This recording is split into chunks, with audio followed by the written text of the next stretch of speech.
Halo semuanya, aku Erja yang akan menemani kalian selama kurang lebih 15 menit ke depan. Jadi tema podcast kita hari ini adalah visualisasi bangsa, kampanye bangga berbangsa dan bernegara. Tentunya sebagai warga negara yang baik, kita wajib untuk bangga dengan bangsa dan negara kita. Apalagi nih ya, dengan keanekaragaman budaya di Indonesia. Mulai dari budaya, kuliner, pariwisata, sumber daya alam, dan banyaknya ikon Indonesia yang udah terkenal di mancanegara. Nah, kali ini kita akan bahas tentang keanekaragaman kuliner dan pakaian daerah di Indonesia. Tapi pastinya di podcast ini aku nggak akan sendirian. Aku bakal ditemenin dengan narasumber-narasumber dari CPNS Mahkamah Agung Republik Indonesia untuk ngobrol bareng.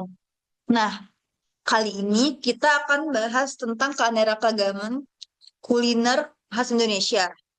Di episode kali ini, kita akan membahas salah satu makanan yang mendunia. Bahkan pernah dinobatkan sebagai makanan terenak di dunia. Iya, udah pasti itu rendang. Ditemani dengan narasumber kita dari CPNS Mahkamah Agung Republik Indonesia untuk Kak Kansa, disilahkan. Halo guys, aku Kansa. Aku akan bahas rendang nih. Kalian pasti tahu kan, rendang berasal dari daerah Minangkabau. Rendang itu bukan cuma makanan biasa loh. Rendang itu punya filosofi mendalam dalam adat Minang, yaitu melambangkan musyawarah dan mufakat. Karena proses pembuatannya tuh butuh kesabaran dan ketelatenan. Nah, biasanya rendang itu disajikan dalam acara penting seperti pernikahan atau pertemuan adat.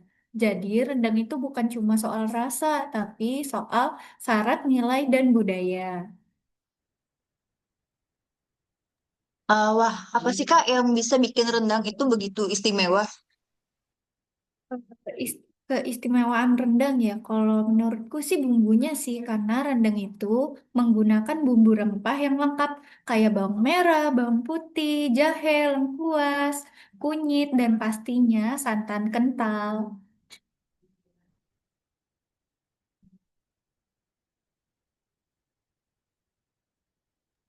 Kalau misalnya teknik memasaknya itu ada cara khusus nggak sih yang beda dari masak yang lainnya?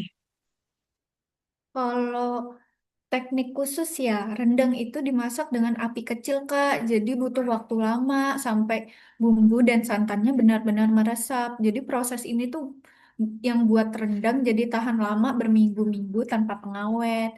Jadi rendang cocok banget sih, Kak, kalau Kakak mau bekalin eh, orang tua atau kemana-mana. Nah, rendang juga Kak ya, ada namanya rendang yang masih basah. Ini biasanya disebut kalio Kak. Biasanya rendang ini disajikan di rumah makan Padang. Tapi kalau rendang kering itu yang biasa kita makan di saat Lebaran Kak. Rendang itu emang asli Indonesia atau ada pengaruh budaya asingnya sih Kak? Sebenarnya eh, asli Indonesia Kak, asli Minang, tapi ada pengaruh budaya asingnya Kak, karena kayak teknik penggunaan rempah. Teknik penggunaan rempah dalam jumlah besar ini diyakini berasal dari pengaruh pedagang India dan Timur Tengah yang dulu pernah singgah ke Sumatera. Tapi sama masyarakat Minangkabau diolah sesuai budaya mereka. Kayak ditambahkan santan dari kelapa yang melimpah di Sumatera Barat. Sama metode slow cook khas lokal. Jadi hasilnya rasa rendang itu beda Kak dari kari India atau gulai Arab. Rasanya tuh lebih dalam, jadi lebih berani juga rasanya. Nah, tadi Kak RJ juga sempat nyinggung ya, rendang itu sebagai makanan terenak di dunia. Iya Kak, pada tahun 2011 dan 2017, CNN Travel menobatkan rendang sebagai makanan terenak di dunia. Rendang ini jadi menu favorit di banyak negara, bahkan dihidangkan dalam perjamuan internasional sebagai representasi rasa Indonesia Kak. Wah, menarik banget ya pembahasan dari Kak Kansa tadi. Selanjutnya kita akan membahas makanan yang cukup terkenal lainnya yaitu khususnya di wilayah Sumatera Selatan. Itu kita ada pempek. Kepada Kak Sati dipersilakan. Baik, terima kasih Kak Erza atas kesempatannya. Pempek dipercaya berasal dari kota Palembang, Provinsi Sumatera Selatan. Konon, makanan ini tercipta karena kreativitas masyarakat lokal dalam mengolah hasil tangkapan ikan yang melimpah di Sungai Musi. Nama pempek sendiri berasal dari sebutan ape atau panggilan untuk lelaki tua keturunan Tionghoa yang pertama kali menjual makanan ini di awal abad ke-20. Dari sinilah jejak pengaruh budaya Tionghoa mulai tampak dalam kuliner ini. Kalau misalnya untuk bahan pembuatan pempek itu ada ciri khasnya nggak sih, Kak? Ya, ada. Bahan utama pempek tidak lain tidak bukan adalah ikan giling segar dan tepung sagu. Awalnya, pempek menggunakan ikan belida. Namun, seiring berjalannya waktu, ikan ini sulit didapatkan dan mulai digantikan dengan ikan gabus ataupun ikan tenggiri. Campuran ini memberikan tekstur kenyal tetapi tetap lembut. Untuk menambah rasa, digunakan garam, air, dan sedikit penyedap alami. Tapi yang bikin pempek istimewa bukan cuma adonannya, melainkan cuka atau cuko. Saus hitam kental yang rasanya asam, manis, pedas, dan sedikit gurih. Cuko dibuat dari campuran gula merah, asam jawa, bawang putih, cabai rawit, dan ebi atau udang kering. Kombinasi bumbu inilah yang menciptakan sensasi rasa yang unik banget di lidah.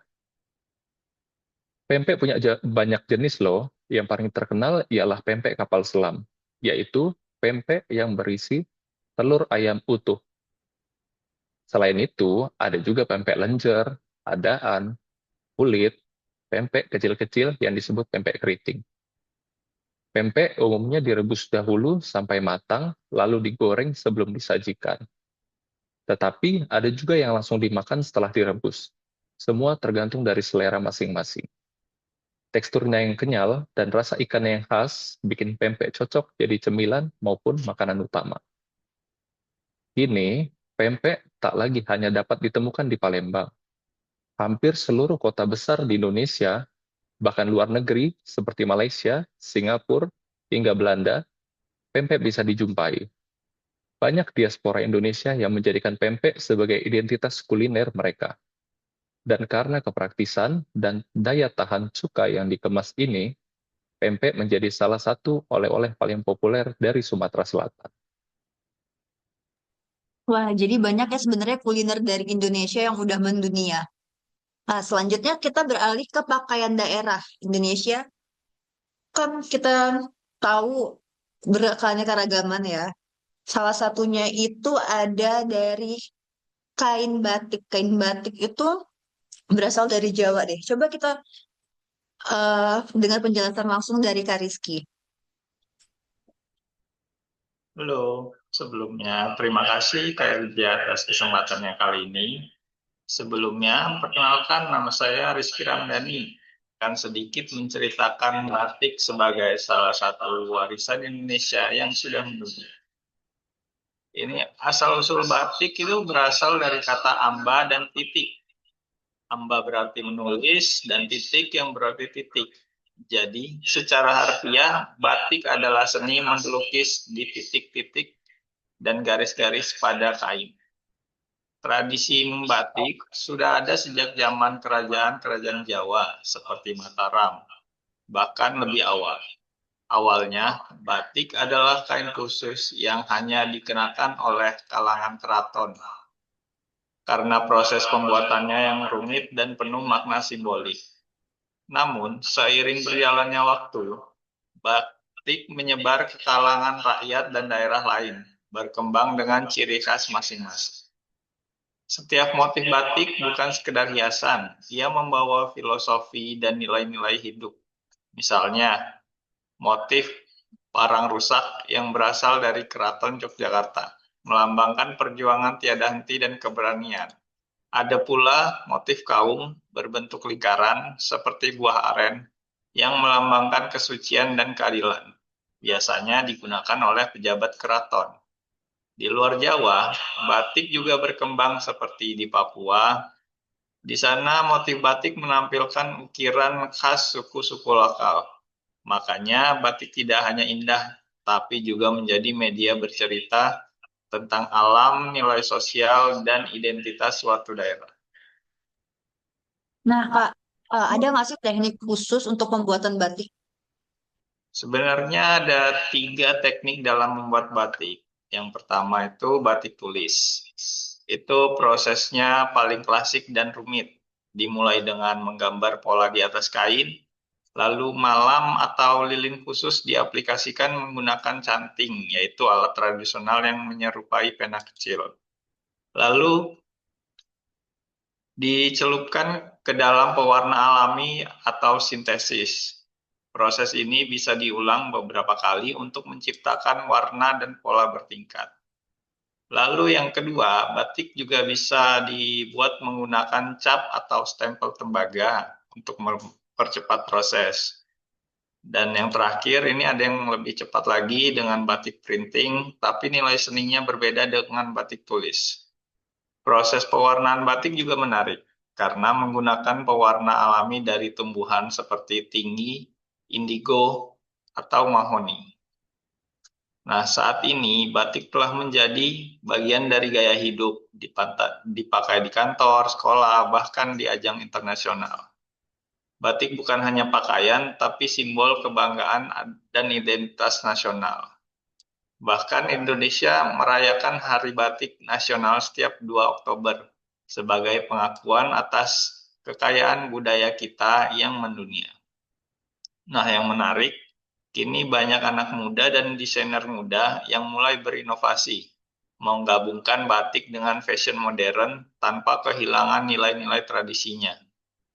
Dari canting yang menari, motif yang syarat makna, hingga tangan-tangan terampil pada perajin, batik adalah warisan yang harus kita jaga bersama. Karena batik bukan hanya kain, tapi cerita tentang siapa kita. Terima kasih. Wah, banyak banget ilmu yang kita dapat dari Kak Rizky ya mengenai batik. Selain batik, tentunya kita punya tapis nih. Tapi apa sih membuat tapis itu begitu spesial? Yuk, kita bahas dari asal-usul, filosofi, corak, sampai kepada pembuatannya yang rumit namun memukau. Kepada Kak Ardan, silakan.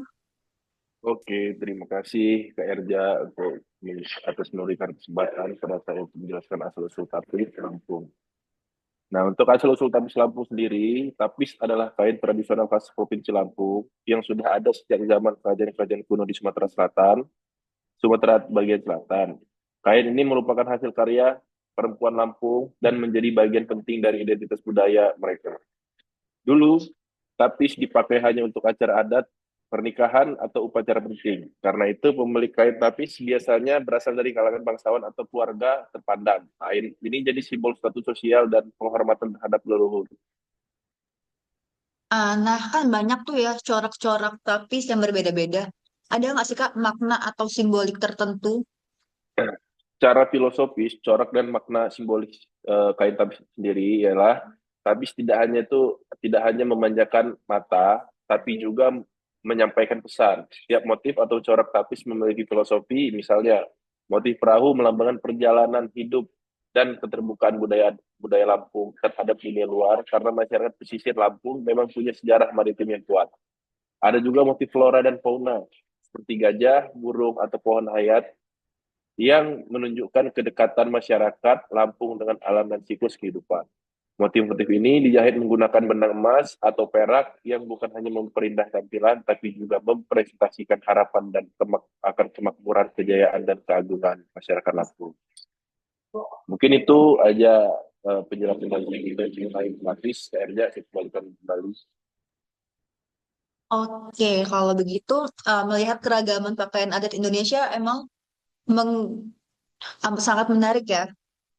Setiap pakaian adat itu tidak hanya melambangkan identitas suku, daerah, tetapi juga mengandung nilai filosofi yang berperan sebagai pelestarian seni dan budaya yang kita tahu tidak ternilai harganya. Sayangnya di era modern ini, banyak anak muda itu yang mulai kurang mengenal, bahkan melupakan pakaian adat. Untuk itu penting bagi kita untuk terus melestarikan dan memperkenalkan pakaian adat kepada generasi muda selanjutnya. Salah satunya adalah dengan menggunakan pakaian adat dalam berbagai kesempatan, misalnya pada hari nasional, perayaan budaya, atau bahkan di kehidupan sehari-hari kita. Demikian pembahasan kita tentang kuliner dan pakaian adat Indonesia. Semoga semakin mengapresiasi kehidupan dengan keindahan dan keragaman budaya Indonesia. Dan terus mendalami nilai-nilai budaya dan leluhur yang ada di dalamnya. Terima kasih telah mendengarkan podcast ini. Sampai jumpa di episode selanjutnya. Terima kasih.